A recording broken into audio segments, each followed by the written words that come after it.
Hey guys, welcome to Tabletop Warbands! In today's video we play a new team, the Hand of the Archon. They will fight against the Veteran Guardsmen. I'm Simone and I'll play the Krieg. Hi, I'm Andrea and I will play the Drukhari. Before we started, if you are subscribed to the channel, welcome back. If you are not subscribed yet and want to help us, join a growing community now by clicking on the subscribe button. And don't forget to activate the bell so you don't miss the next battle reports. Thank you guys! Today's mission is airlocked. The two kill teams will have to deploy within these two areas. There are 4 points of interest and they are arranged in this way. Each operative will be able to perform an action on them if in control of the point of interest, earning a victory point. The kill zone is divided into 3 isolated sectors. Each player can only set up a maximum of 1/3 of the kill team within the drop zone in the central sector. Also, the hatchways of the central sector are blocked and cannot be opened. Victor's team is once again called on a mission, this time to respond to a Drukhari intrusion into the basement of a military base at the edge of the outer wall around the capital. It appears that the Drukhari are looking for an access route into the city and are attempting to sabotage the air ducts around the base. The Kriegs will have to prevent this. The kill team is made up of 10 veteran guardsmen operatives and 1 ancillary support option. The leader of the kill team is a veteran sergeant armed with plasma pistol and power weapon. His second in command is the confident veteran armed with a bolt gun. He'll take the lead in case something happens to the leader. Heavy weapons are handled by 3 gunner veterans. The first is armed with a flamer, the second wields a plasma gun, and the third a melt gun. The other kill team operatives are a medic, my favorite specialist the zealot, a demolition for explosive situations, a sniper who is always useful, and Kiro the spotter, named after one of our first followers. As ancillary support, I have chosen Tactical Assets, which allows me to choose 2 additional effects, and I choose Guided Missile and Strafing Run. These assets count as additional operatives but have only one use during the battle. The kill team has 10 points to spend on equipment. I assigned a rosary to the zealot, a chronometer to the leader, a topographical chart to the medic, and a hotshot capacitator pack to the demolition. The Drukhari had intel that an important Imperial document was held in a Kriegs base. Taking that document might help to find an easy way into the city, so a kill team was sent to retrieve it. And if they managed to take some slaves in the process, even better. The Hand of the Archon kill team consists of 9 operatives. The leader is an Archsybarite equipped with a Splinter pistol and Agoniser. Accompanying the leader is an agent equipped with Splinter rifle. Then there are 2 ranged gunners, one armed with a blaster and the other equipped with a dark lance. After the marksman, we have the melee specialists. The Crimson Duellist equipped with Splinter pistol and Razor flail, and the Flayer armed with Pain Sculptors.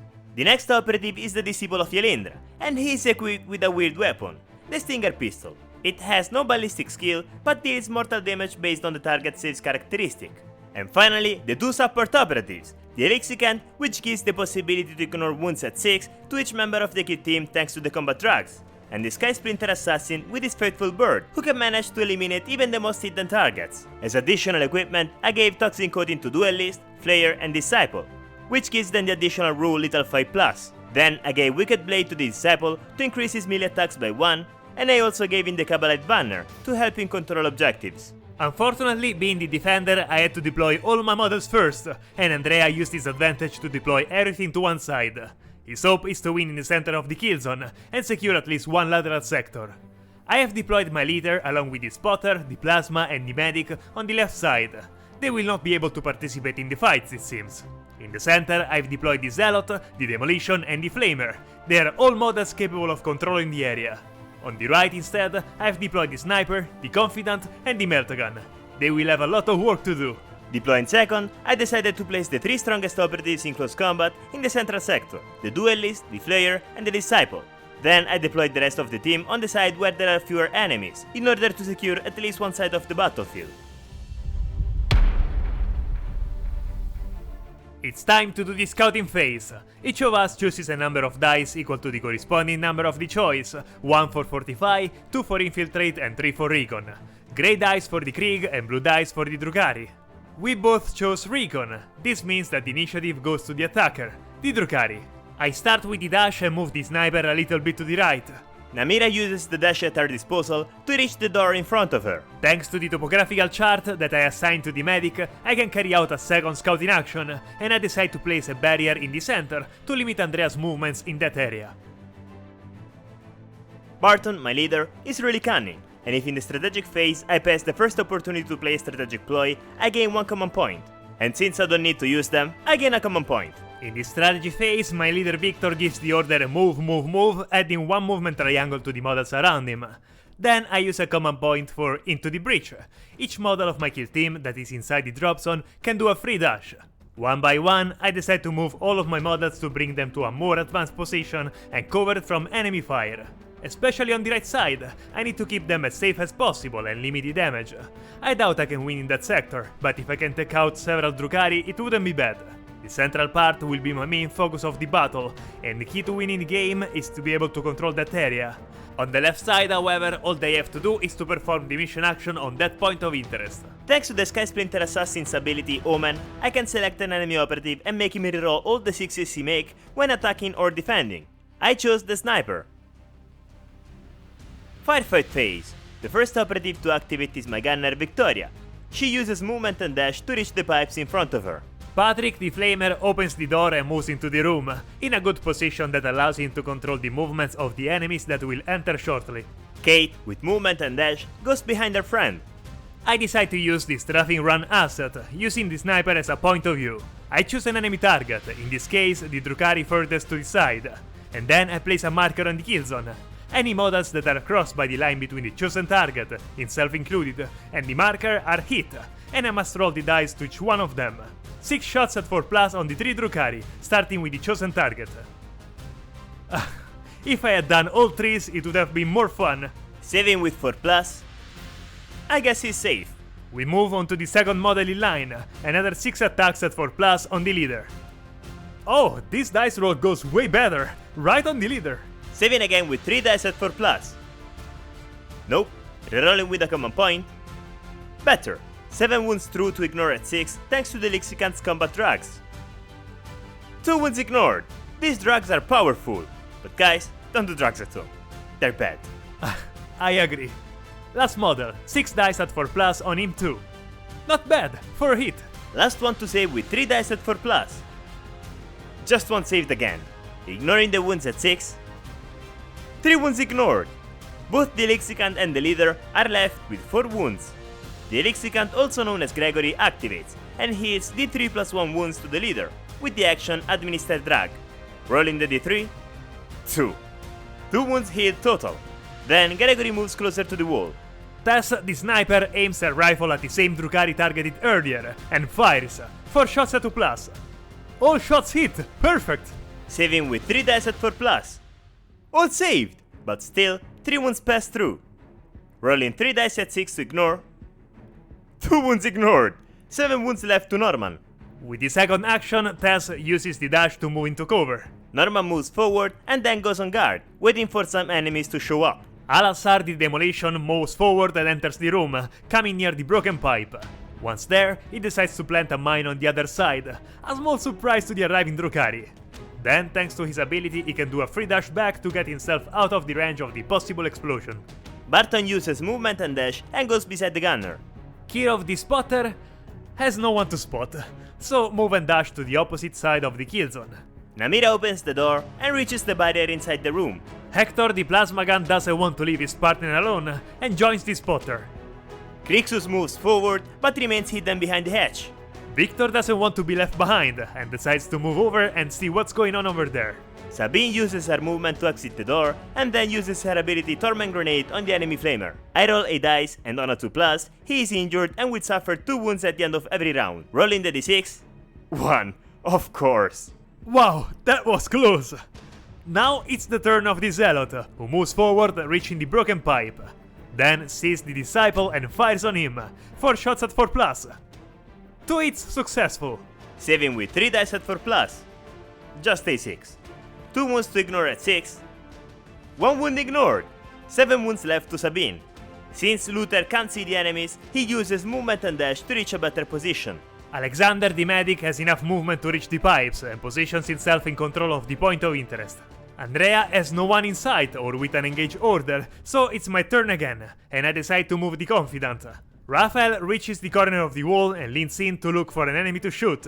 He leans in to be shot by an enemy, you mean? Norman is on guard, so as soon as he sees the enemy confidant, he shoots him 4 shots at 4+ because of the -1 of the Overwatch. 2 crits thanks to little 5+, and 1 normal hit. Oh, it won't be easy. 3 dice at 5+ to try to save him. A single 5 is not enough. I roll a dice with a command point. Nope, I'd say the confidant is dead.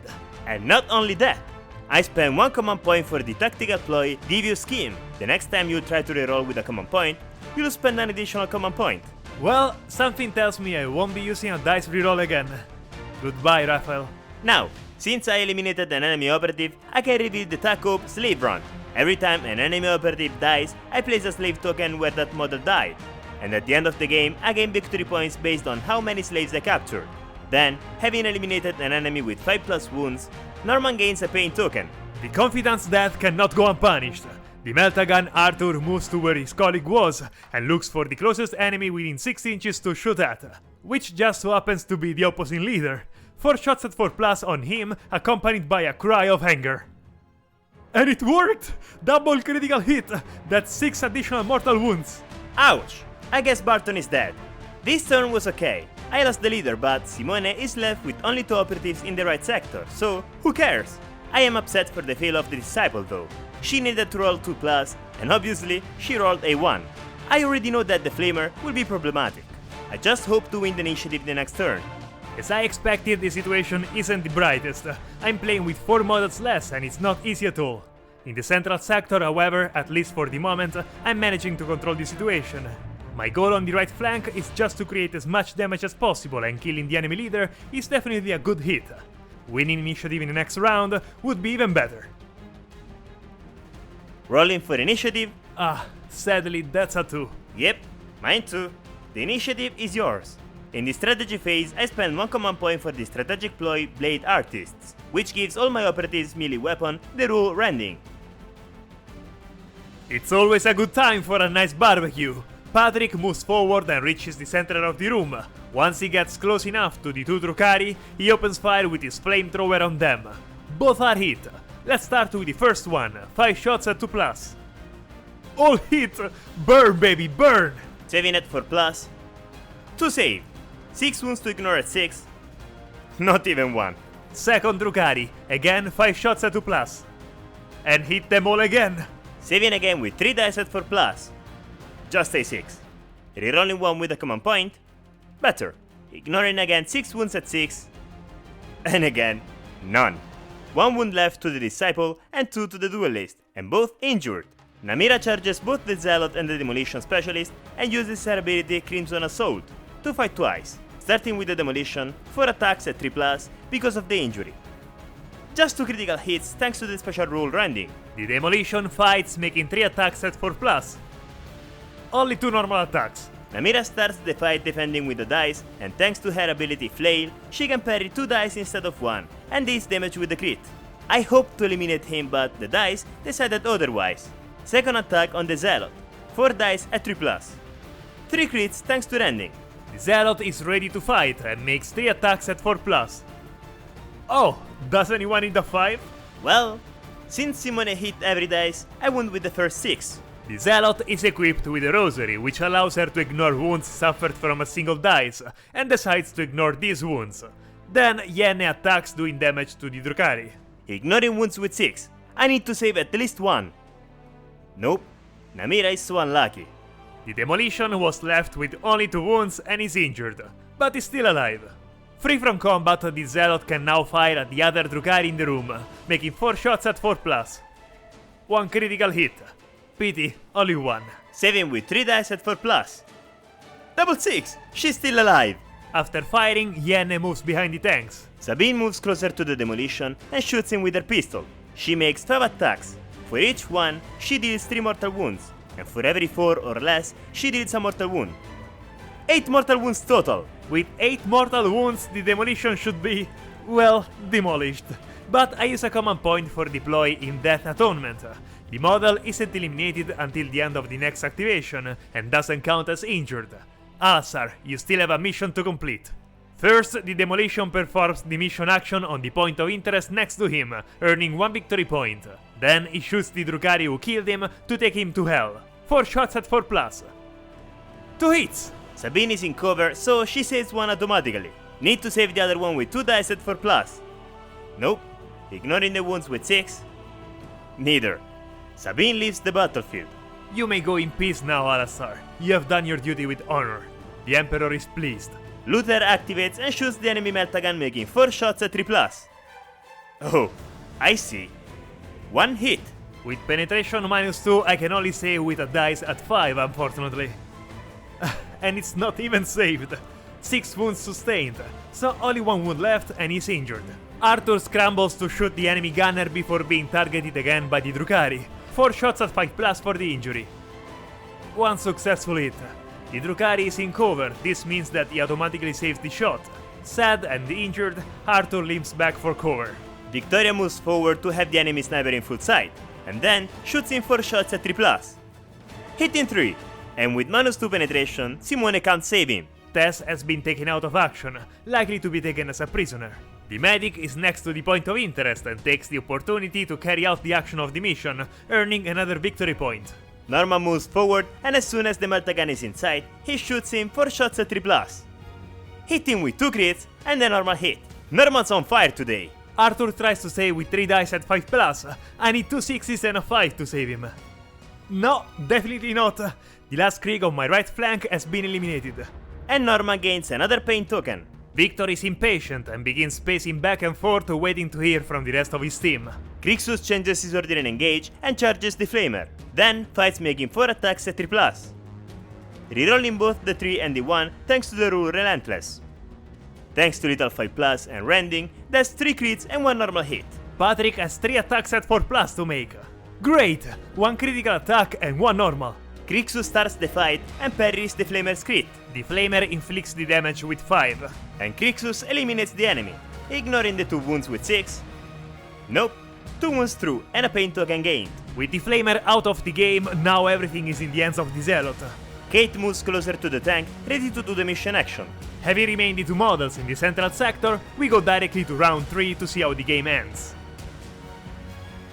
Rolling for initiative? Yeah, the initiative is yours again. Okay, this is good news. In the strategy phase, I use a command point for clear the line, which allows me to maintain a dice as successful before rolling the dice in the fighting. Yenne moves sideways to have view on the Drukhari, then shoots him hoping to kill him. 4 shots at 4+. A critical dice and a normal one. I opted for more. Saving with 3 dice at 4+. Both saved! Yes! Kriegs activates, uses his pain token to gain an action point, then charges the Zealot and fights, making 4 attacks at 3+. Rerolling the 1 thanks to Relentless. 1 again. 2 crits and a normal hit. Yenne replies, making 3 attacks at 4+. Hitting all 3. Kriegs begins the fight, dealing damage with 1 crit. The Zealot makes damage with a critical attack. And the Flayer eliminates his prey. What a pity. Yenne was also taken prisoner. Half of my team is in their hands now. The Drukhari won. What an intense ending! It didn't go exactly as I hoped, but I'm quite satisfied, despite having lost. I practically played with 4 less models. The advantage that Andrea had with the chance to see my entire deployment before he lined up was enormous on this map. He made a nice choice by ensuring at least 1 sector and betting everything on winning in the central sector. With the hindsight, maybe I should have deployed my leader in the center. I would have had some more possibilities. Anyway, well played. Fortunately, the secret document collected by the Kriegs was in the hands of Victor. They should really consider the idea of delivering it sooner or later. Wow, this game was closer than I expected. I had a series of bad rolls, but eventually I did manage to win, so I'm happy. Funny enough, Norman, who is the least strong operative of the team, is the one who has influenced the match the most. Now that almost all the Krieg skill team has been enslaved, the Hand of the Archon can move on with his plan. And with this, we conclude. If you like our content and want to help us grow the channel, we have an account on the platform Buy Me a Coffee where you can support us with donations. Any help you can give us to improve the channel is welcome. We are counting on you. The link is in the description. And if you have come this far, write the word slaves in the comments to let us know. You are the best. And if you are not yet subscribed, subscribe to the channel. If you like the video, leave a like and write us in the comments. We are always curious to know what you think. That's it, guys! See you next video!